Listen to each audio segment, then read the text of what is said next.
আমি না অমুকের সাথে কথা বলি না। আমি না তমুকের সাথে মিশি না। আরে মাইয়া তুই অমুকের সাথে কথা বলবি কেমনে? তমুকের সাথে মিশবি কেমনে? কারণ অমুকের সাথে কথা বলতে গেলে, মিশতে গেলেও ন্যূনতম যোগ্যতা লাগে। আর সেই যোগ্যতা তোর ভিতর নাই। কেন নাই জানিস? তোর মনের মধ্যে হিংসা দিয়ে ভরপুর। আমার মতো হতে চাস না? আমার মতো হতে গেলে তোর আরেকটা নতুন করে জন্ম নেওয়া লাগবে। কারণ আমার অনেক ছোটবেলায় বিয়ে হইছে। আমার ২ টা সন্তান আছে। আমার সংসারে কাজ আছে। ঠিক আছে? আমি কাজ বাদ দিয়ে তোদের মতো আজেবাজে গল্প করব না। আর তুই যেরকম কি করিস, ওই মানুষের দরজায়, দরজায় যাস ঘুরিস। ঠিক আছে? নিজের বাড়িতে একবেলা ভাত খাস, কুলি খালাস আরেকজনের বাড়িতে। তো আমি তো তা না। ঠিক আছে? এজন্য আমাকে দেখে তোর হিংসা হয়।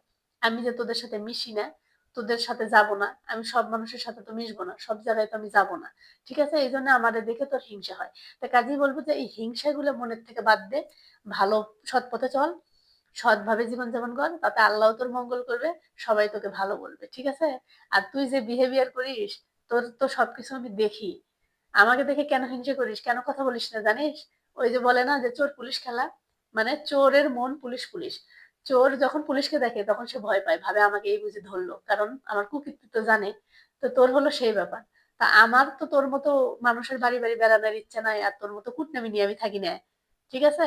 তো ওটা তোর কাজ, ওটা তুই করিস। ওগুলা আমার চিন্তার মধ্যে নাই। আমার হাতে অজস্র কাজ আছে। আমার কে কি করলো ভাই? তাদের নিয়ে আমার কোনো মাথা ব্যথা নাই, কোনো টেনশন নাই। কারণ আমার হাতে এত কাজ যে আমি নিজের কাজই করে হুঁশ পাচ্ছি না। তোরা কোথায় কি করলি সেটা তো আমার ভাবার বিষয় না। এজন্য বলবো যে এখনো সময় আছে, ভালো হয়ে যা। সততার সহিত চল, সৎ পথে চল। এই মন ইমান ফ্রেশ কর। তাহলে ভালোভাবে থাকতে পারবি, ভালোভাবে সাকসেস হতে পারবি। ঠিক আছে? অপরের সুখ দেখে, অপরের ভালো থাকা দেখে খুবই জ্বলে